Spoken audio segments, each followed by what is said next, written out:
Vamos a saludar a esta hora de la mañana con el doctor Ramiro Aguilar, con quien vamos a hacer el análisis de la coyuntura política. Doctor, buenos días. Gracias por acompañarnos aquí en Ecuador en directo. Bienvenido. Hola Jaime, un saludo muy cordial a toda la audiencia, a todas las personas que nos siguen en redes. Un buen jueves a todos. ¿Cómo está el clima en Quito? Una delicia, Jaime, una delicia. Unos soles preciosos, en la tarde un viento poco frío, pero en general una delicia, ¿no? El tema es que, claro, con estos soles y estos calores hay propensión a los incendios forestales, pero creo que los bomberos lo están haciendo bien. Perfecto, economista. Economista, doctor, disculpe, estaba con el economista Alberto Acosta hace poco. Doctor, quisiera entrar con el tema de lo que ha salido últimamente en el caso del asesinato a Fernando Villavicencio. No sé si podamos tocar ese tema. Ayer, el tío de Fernando Villavicencio, Galo Valencia, grabó un video diciéndole que, en ese video diciendo que la hija de Fernando Villavicencio, Amanda Villavicencio Valencia, no es Valencia, perdón, ha botado el teléfono celular al río Tomebamba. ¿Qué puede pasar si se demuestra que ella botó el teléfono de su padre al río Tomebamba? ¿Y por qué? Yo vi el video en TikTok del tío de Villavicencio, y respecto de eso hay que hacerse unas reflexiones macro, Jaime. Mire, se va a cumplir un mes de la muerte de Villavicencio, un mes del crimen de Villavicencio. Están presos, inicialmente estuvo preso, recordemos la secuencia de hechos, porque la policía dispara a uno de los sicarios, le dejan morir desangrado en la policía judicial. Después aprende a 6 colombianos, después hace una serie de allanamientos y en la última semana me parece que hay unas 4 o 5 aprehensiones más, es decir, hay alrededor de unas 10 personas presas, un reguero de presos. Y un reguero de presos que provienen del bajo mundo, provienen del AMPA más, digamos que del AMPA más peligrosa. No obstante, la fiscalía no da ninguna información relacionada con los autores intelectuales del crimen. Supongo que no llega esa información, que no la tienen, ni tampoco sobre el móvil del crimen. Por ahí, Cucalón, el ministro de Gobierno, me parece que dijo que el crimen de Villavicencio había sido ordenado desde la cárcel. O sea, volvemos al entorno del mundo del AMPA, del crimen común.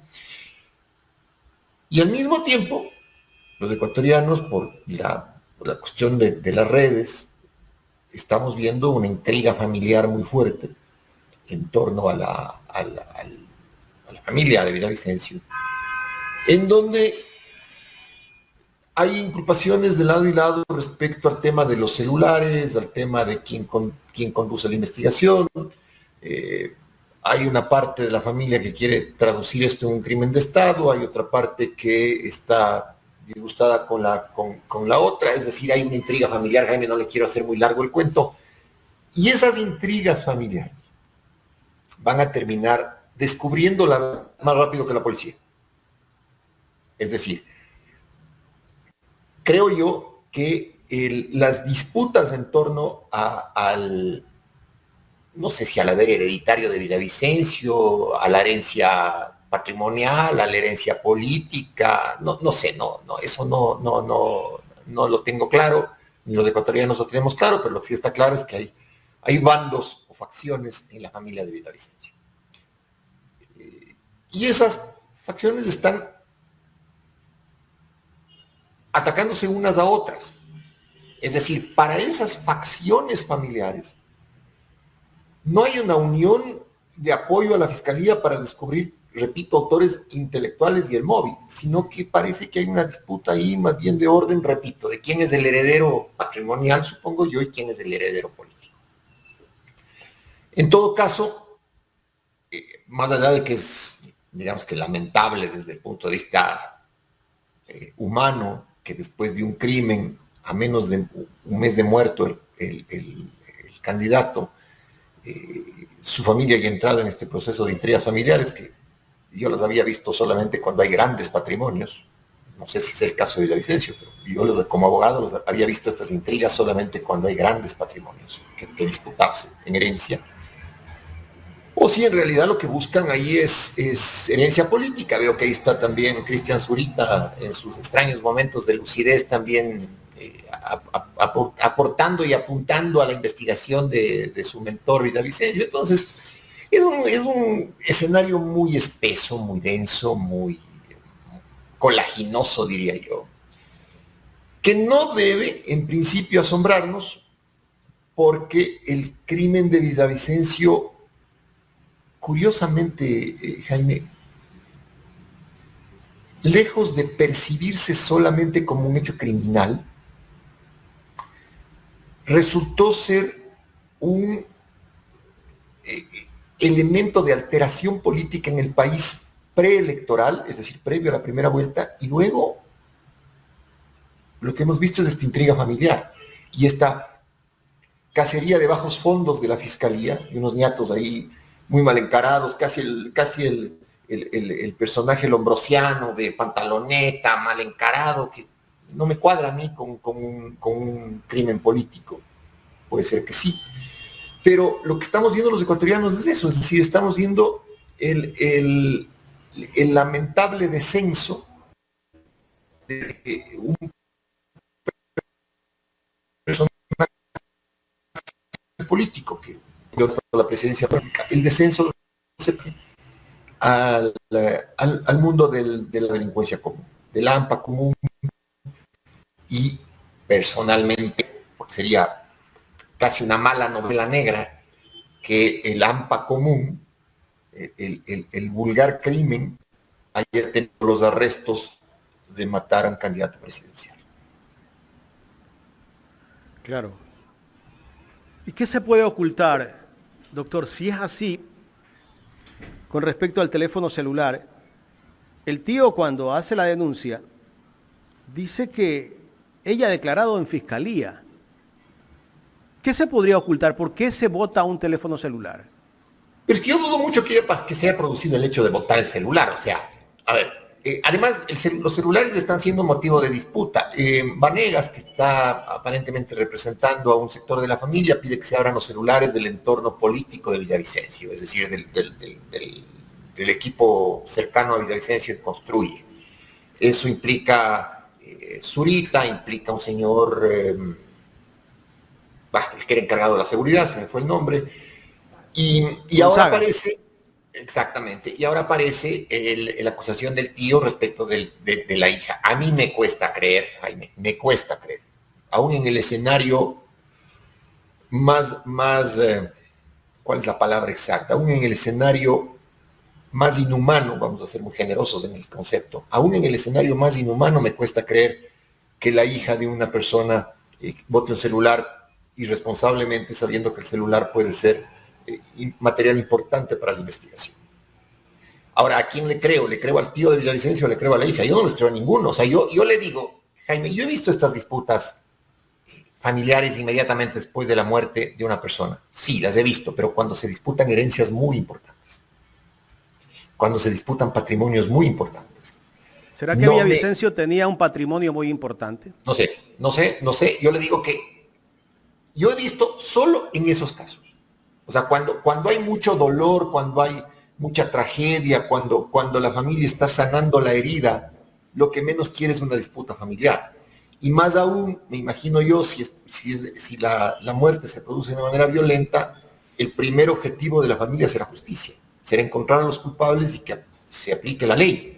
No me encuentro muy cómodo viendo, desde el punto de vista del observador, cómo ni se enfría el muerto y termina habiendo una intriga familiar totalmente desagradable. ¿Qué papel juega Zurita dentro de todo esto? Zurita no juega ningún papel en ninguna parte, es decir, Zurita es, ahora le han recogido, los construye para tener un Villavicencio 2, es decir, un periodista de investigación, entre comillas, un tipo que venda blindaje mediático, como lo denunció el propio Topic públicamente, Es decir, la señora Romo rápidamente sustituyó a Villavicencio por un Zurita y ahora tenemos un Villavicencio 2. Doctor, tiene otra acusación. Javier Jordán lo acusó de que le ha pedido $2 millones. Con la citación a los Estados Unidos, me olvidaba eso, que está además siendo objeto de proceso en los Estados Unidos. Exacto, entonces, Zurita es un Villavicencio 2, o sea, a Zurita no hay que saludarle hola Cristian, sino hola Villavicencio 2. Fin del cuento. Correcto. Vamos con otro tema, doctor. ¿Cómo ve el panorama dentro del Consejo de Participación Ciudadana y Control Social? ¿Es posible que la Corte Constitucional destituya al presidente? No sé si al presidente o a los otros vocales. ¿Cómo se ve ese panorama, doctor? Mire, yo creo que primero hay que evaluar la gestión de Allen Berbera. Allen Berbera, desde que llegó al Consejo de Participación Ciudadana, ha sido un creador de conflictos. Y un creador de conflictos innecesarios. Un hombre que no supo entender la dimensión de su cargo, que no supo asumir la responsabilidad que le entregó el país cuando en la consulta popular ratificaron las competencias del Consejo de Participación Ciudadana. Y un hombre que entró en un conflicto con la fiscal. ¿Y qué tan malo será Allen Berbera? Que la señora fiscal, que es muy mediocre, le ha ganado todas las manos.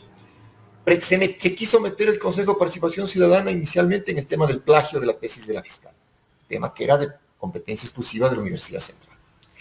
Después se han metido en el tema de la veeduría de la gestión del Consejo de Participación transitorio cuando hay una sentencia de la Corte Constitucional. Pero si usted revisa cronológicamente, Vera se activa y demuestra iniciativa, y la iniciativa de Vera es peligrosísima porque es un petardo, cuando quiere quedar bien con la Revolución Ciudadana, en la medida en que la señora fiscal cada cierto tiempo revive la persecución a Jorge Glass, ya los juicios contra Glass parecen fiestas patronales.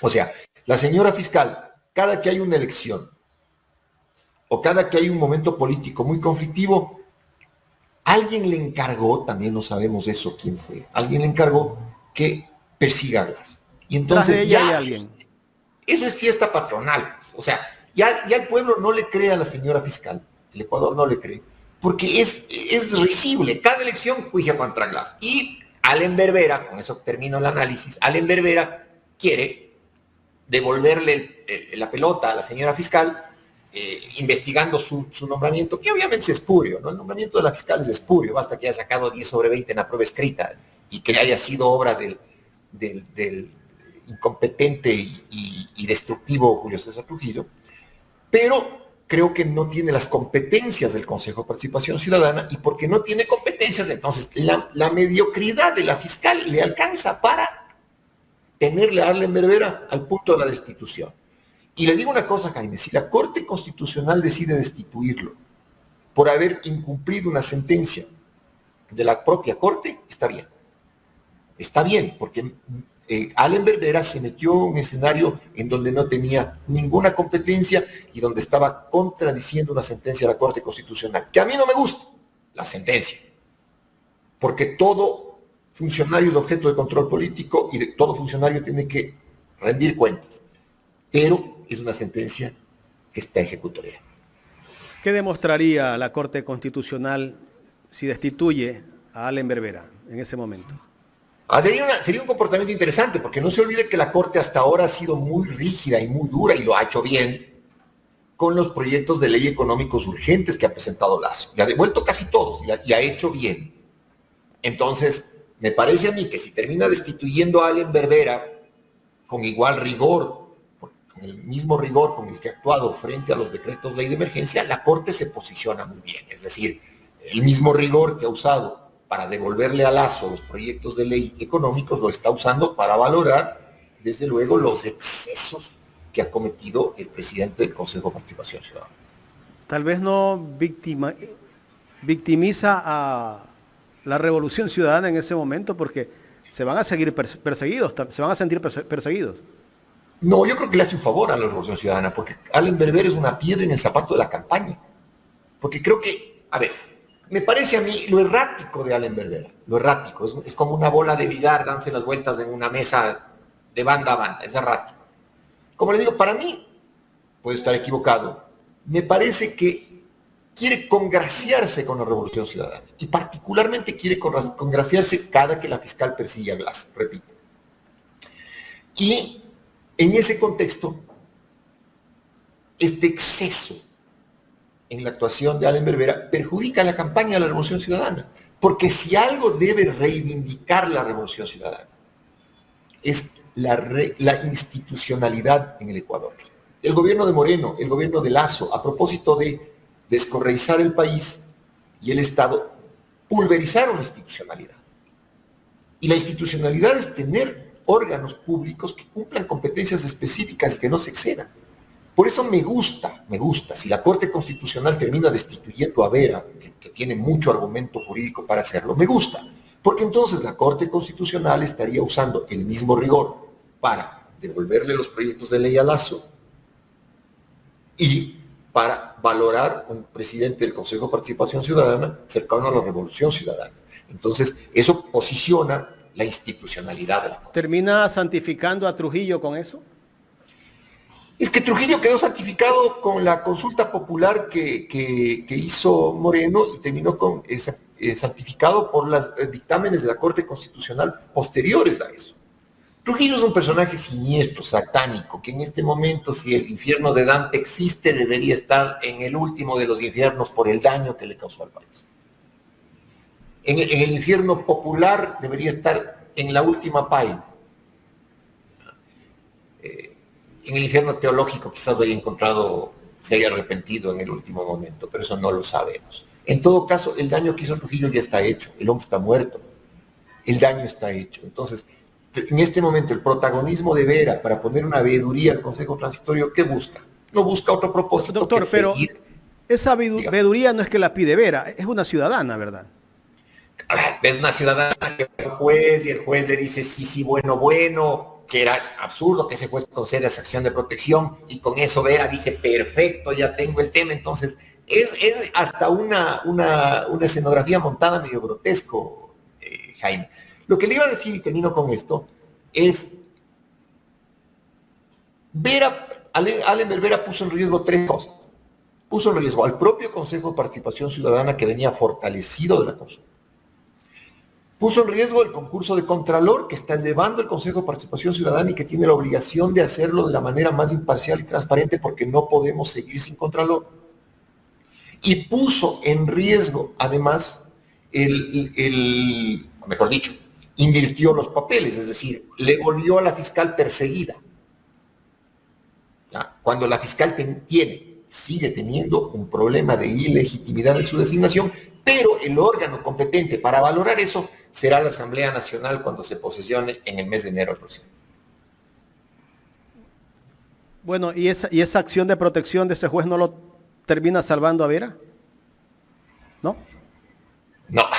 No, porque también esa acción de protección es espúrea. Bien, pasemos a otro tema político, al tema candente que está en este momento, doctor. Hemos visto a la candidata a vicepresidenta de Daniel Noboa, que dice que hay que privatizar la educación, hay que privatizar la salud, que hay que privatizar la seguridad social, que todo lo que viene del Estado como que no le cuadra a ella. Esa candidata parece enemiga del candidato a la presidencia Daniel Noboa, ¿verdad? Exacto, Jaime. Usted acaba de decir una frase que es sobre la que reflexionaba mucho la noche de ayer. A ver, no hay cosa más evidente en este momento en el binomio Noboa-Abad que la señora Abad es de extrema derecha, casi como la nieta de Donald Trump. Sí, o sea, de unos extremismos que son irracionales en función de que la señora no vive en los Estados Unidos, sino que vive en un país extremadamente pobre como el Ecuador.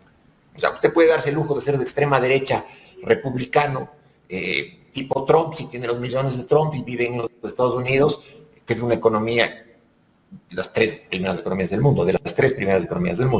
Pero si vive en el Ecuador, un país que está sangrando, que no tiene servicios públicos, la señora está desubicada. La cuestión es por qué en la campaña de Noboa, no hace el ajuste fino y le dice, a ver señora, bájale un poco las revoluciones y enfoquémonos en los objetivos de la campaña, porque parecería ser que la campaña de Noboa perdió objetivos, perdió estrategia. Se volvió autodestructiva. O sea, si le dejan de seguir, que la señora, le dejan seguir a la señora Abad diciendo lo que está pensando en el debate, los 6 puntos de diferencia este rato con la señora González se van a evaporar. Se van a evaporar. Y el propio Noboa hacía unas declaraciones de ayer que decía que él va a ganar la presidencia y si no sería un voto más. Es decir, él necesita los votos de Sonderhofner. ¿Por qué bronquearse con Otto? Y yo desarrollaba una hipótesis absolutamente en el juego absoluto de la hipótesis, Jaime, no tengo ninguna prueba objetiva de esto, pero tengo una sensación de que la campaña de Nova se está haciendo autodestructiva. Yo tengo la sensación de que ya se dieron cuenta en lo que se metieron, en la gravedad de la crisis, en la falta de equipo, en la falta de programa, en la falta de políticas públicas, en lo complejísimo de la crisis social y de la crisis económica, y están siendo autodestructivos. Porque no me entra en la cabeza cómo la campaña de Noboa, que lo estaba haciendo bastante bien hasta el debate, y después del debate termina ahora sin ningún tipo de norte, y dejándole hablar a la señora Abad, que se nota que es absolutamente improvisada en su candidatura a la vicepresidencia. O sea, cuando armaron el binomio dijeron, a ver, ¿quién quiere? Bueno, Abad, tenemos posibilidades de ganar, así que participemos. Sonó la flauta, Noboa está en segunda vuelta y ahora tiene que lidiar con la señora Verónica Abad, con Lenín Moreno, que también está haciendo que doblen las campanas de las iglesias feliz porque va a ganar Noboa, con la señora Romo, que también está repicando campanas feliz porque tiene un bloque en el legislativo que Noboa va a tener que necesitar. Entonces, a ver, lidiar con la Romo, qué miedo. Lidiar con Moreno, qué miedo. Lidiar con la señora Abad, qué miedo. Y hasta ahora Noboa no presenta su equipo. Mencionó al inicio después de a la 4 elección, ministros anunció. Exacto. A la señora Sommerfield, a Wong, y a un par de personajes más. Pero a ver, les mencionó en relaciones exteriores y en agricultura y en un par de ministerios. Necesitamos saber cuál es el equipo de seguridad, ¿no? Es decir, quién se va a hacer cargo de justicia, interior, gobierno. Y no veo a nadie. Entonces, economía, ¿quién se va a hacer cargo del Ministerio de Economía? En ese contexto, Jaime, este comportamiento autodestructivo de Noboa, sí, puede ser que sencillamente sea un error en la campaña, que estén este rato alocados porque les sorprendió la segunda vuelta, pero también puede ser que el hombre ya se dio cuenta en lo que se metía y que todavía le faltan plumas como para considerarse lo suficientemente gallo y enfrentar el gravísimo problema de la presidencia. Y bueno, y de a poco se va conociendo al verdadero candidato Daniel Noboa, porque hemos visto también que ha dicho que los ecuatorianos buscan o roban a una tienda para irse preso porque en la cárcel tienen la comida y tienen las medicinas. Medicinas no hay ni siquiera en los hospitales. Comida, no sé si la comida sea buena en las cárceles, pero yo no creo que alguien busque irse preso para que lo asesinen, porque eso es lo que pasa en las cárceles. No, en la cárcel Jaime te da dicterias, o sea, no alcanzas ni al primer almuerzo porque te da tuberculosis. La tuberculosis en las cárceles ecuatorianas es altísima. Son cosas que no se dicen, pero que están allí. Pero eso demuestra, Jaime, que el norte de la campaña se perdió.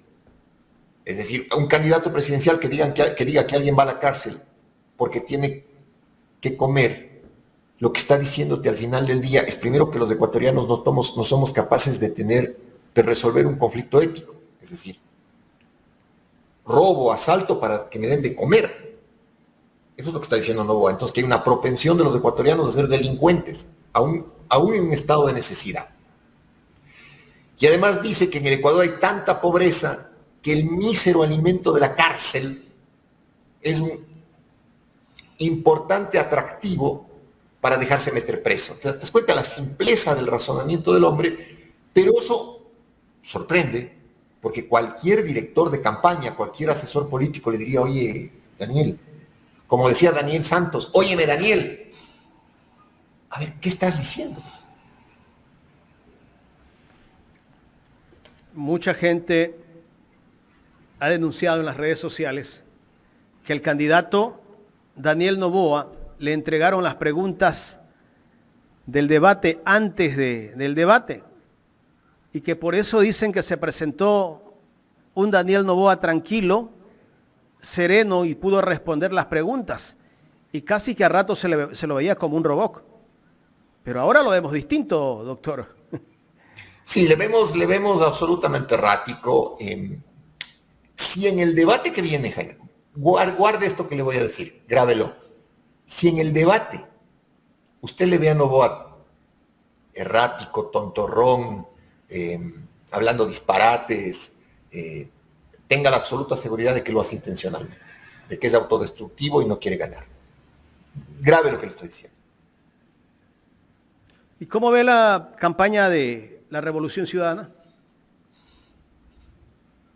La campaña de la Revolución Ciudadana le sigo viendo endogámica, le sigo viendo muy solitaria, le sigo viendo sola.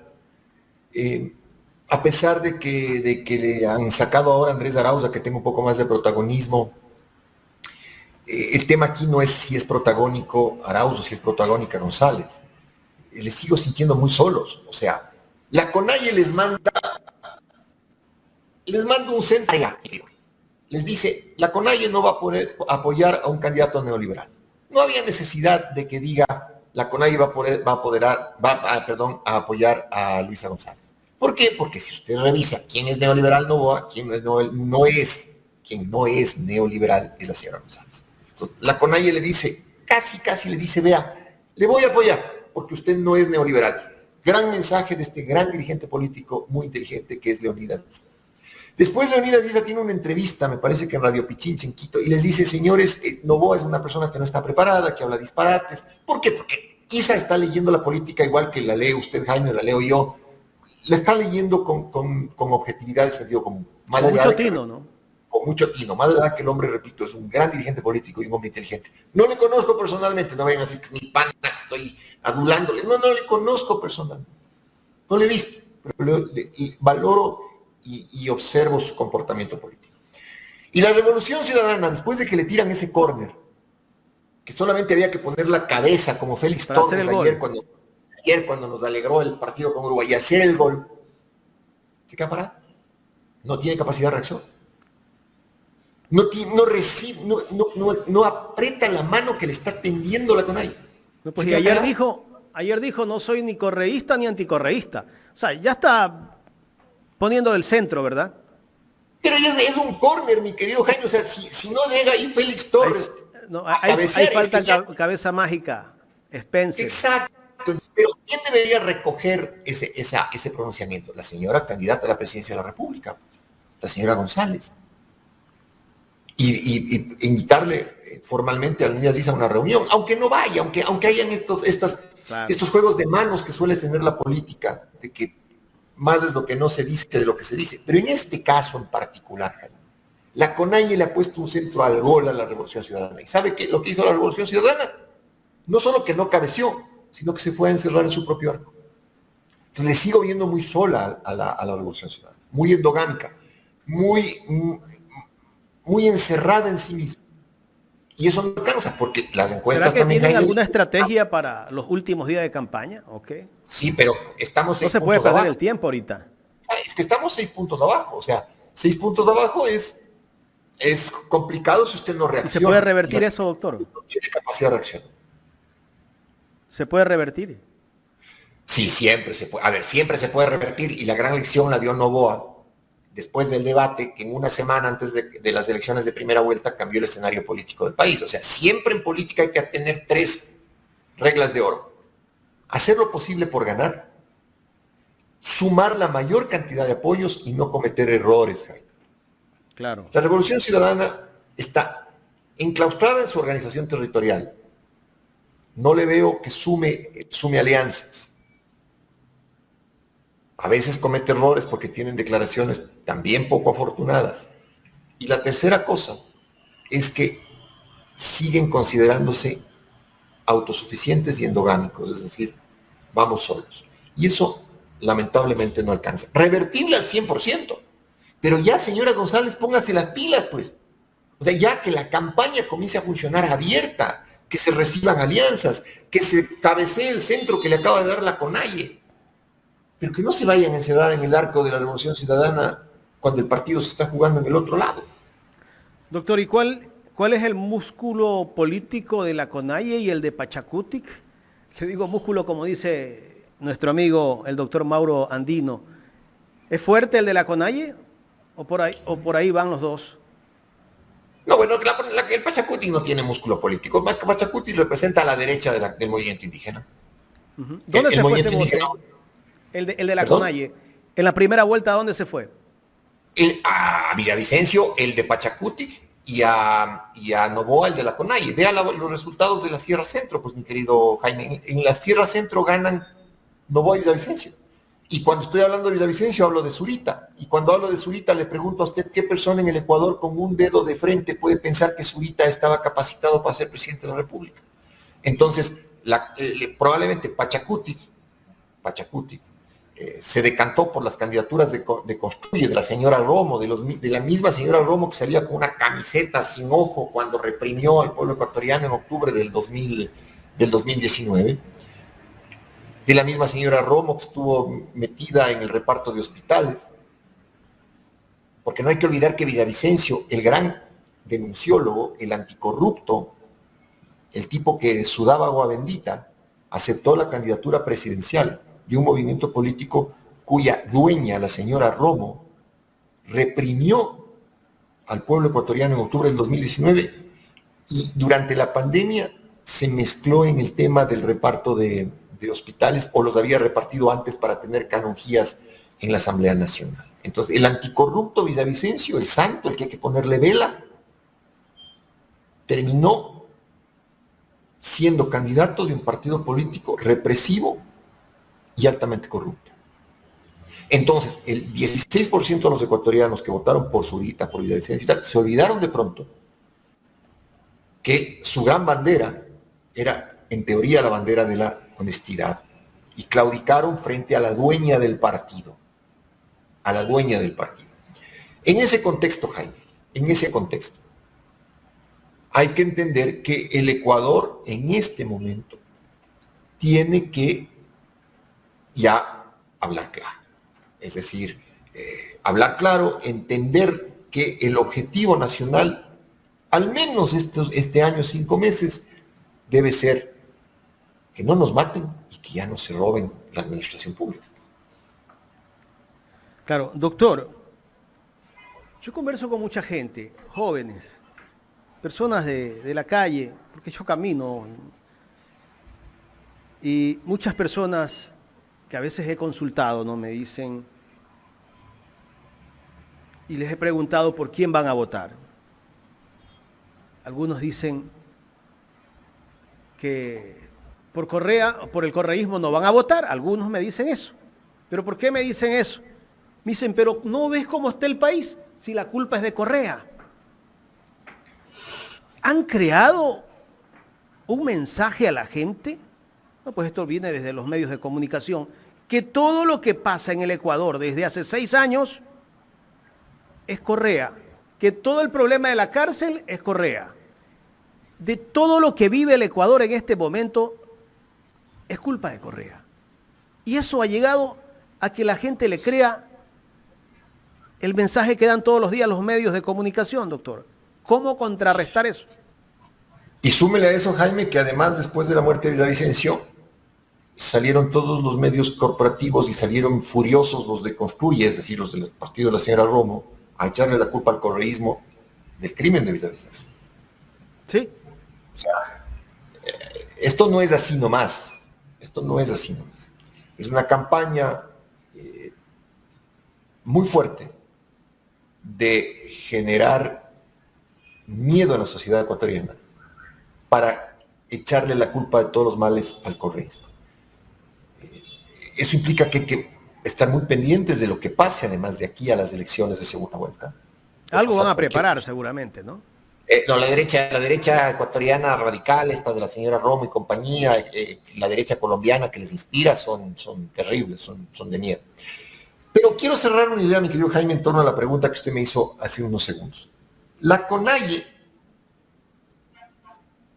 tiene músculo, sí, claro, y el músculo está en la Sierra Centro, y son esos votos de la Sierra Centro los que necesita reconquistar el binomio González-Arauz para poder lograr la presidencia de la República.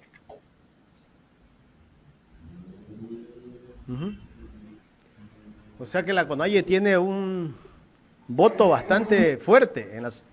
Es el gran elector, le acaba de tirar un centro a la Revolución Ciudadana, y la Revolución Ciudadana se negó a cabecear el centro del gran elector y se fue a recoger en el arco de Rafael Correa.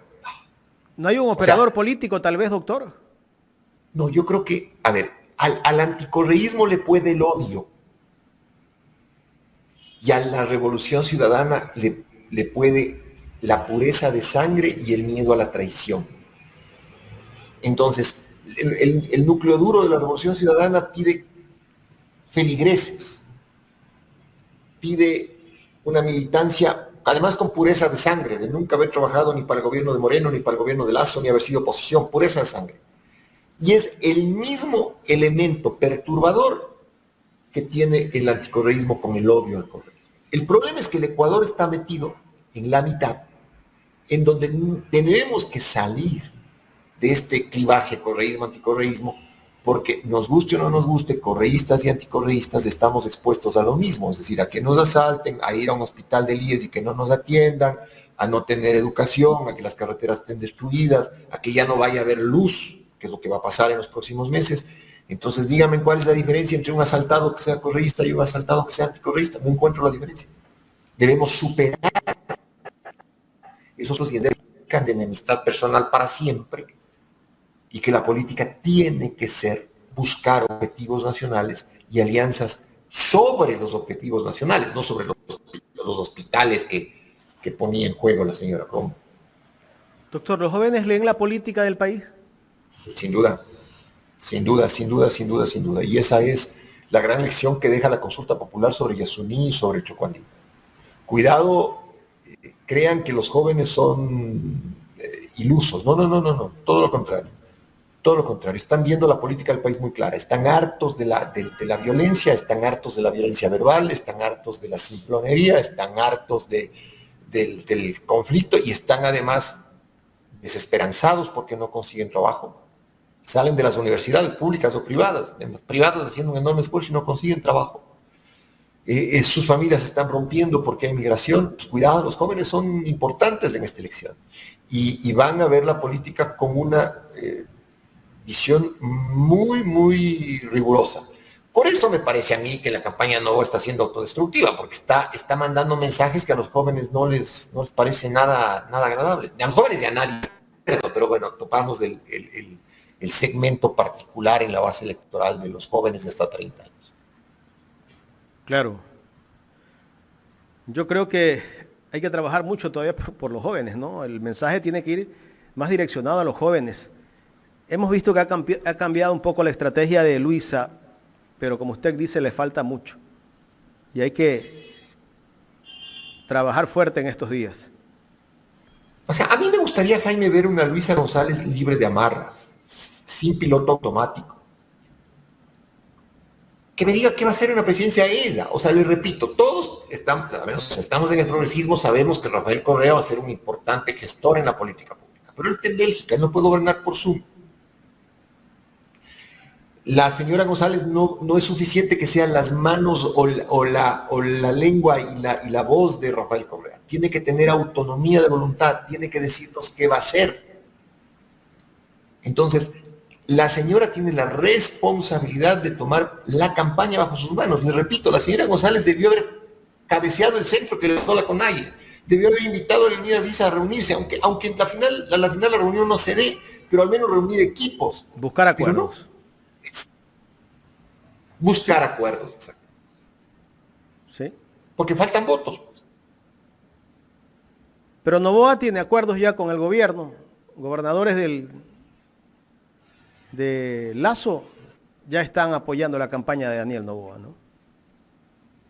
Sí, pero tener acuerdos con el gobierno en este instante, mi querido Jaime, es como tener un barco hundiéndose y ponerle lastre, además. O sea, por eso le digo, a mí me parece que no es destructivo. Si cualquier ecuatoriano fuera candidato, lo que menos querría es el apoyo de un gobierno que se está yendo por inepto, por incompetente, por corrupto. Entonces, cualquier candidato y cualquier campaña le diría, no gracias, no gracias, le agradecemos, pero no diga nada porque nos echa piedras encima. Repito, Jaime, le veo a la campaña de Noboa casi intencionalmente autodestructiva. Ahora, ojalá la Revolución Ciudadana sea para entender, se empodere de que tiene las herramientas para gobernar y libere las amarras de doña Luisa González y desde luego, ojalá Luisa González tenga el cilindraje suficiente como para afrontar sola la carrera presidencial. ¿El voto de Noboa, el que sacó en la primera vuelta, no es un voto duro? No. Puede cambiar. No. Él antes del crimen de Villavicencio tenía el 5%. Después del crimen de Villavicencio del debate subió al 24%. Entonces, ese 19% de Noboa, el voto de él, el voto que le llevó a la segunda vuelta, no es un voto duro. No es un voto duro, sobre todo porque fue un voto filo progresista. Filo progresista, porque no creo que la CONAIE y la Sierra Centro del Ecuador estén de acuerdo con la señora Abad de que no haya educación pública, de que las mujeres está bien que ganen menos porque están embarazadas, de que unas son bonitas y otras son feas, o sea, nadie podría estar de acuerdo con esa locura. Entonces, el voto fue filo progresista. Y ahora, cada vez que el binomio Noboa-Abad se muestra de extrema derecha, yo creo que va perdiendo ese voto primigenio, ese 24%. Claro. Doctor, quiero agradecerle por haber aceptado conversar con nosotros aquí en Ecuador en Directo. Siempre es grato hablar con usted. Jaime, un abrazo muy grande. Espero que las cosas nos salgan bien a todos, que el país encuentre su camino y que la Revolución Ciudadana en particular entienda que faltan votos y que hay que llegar a acuerdos. Que aprenda a entender el lenguaje no verbal de la política y me sorprende que no lo quieran entender cuando han hecho más de 10 años política en el país. Un abrazo grande, Jaime. Gracias al doctor Ramiro Aguilar, analista político aquí en el programa Los Especialistas de Ecuador en Directo.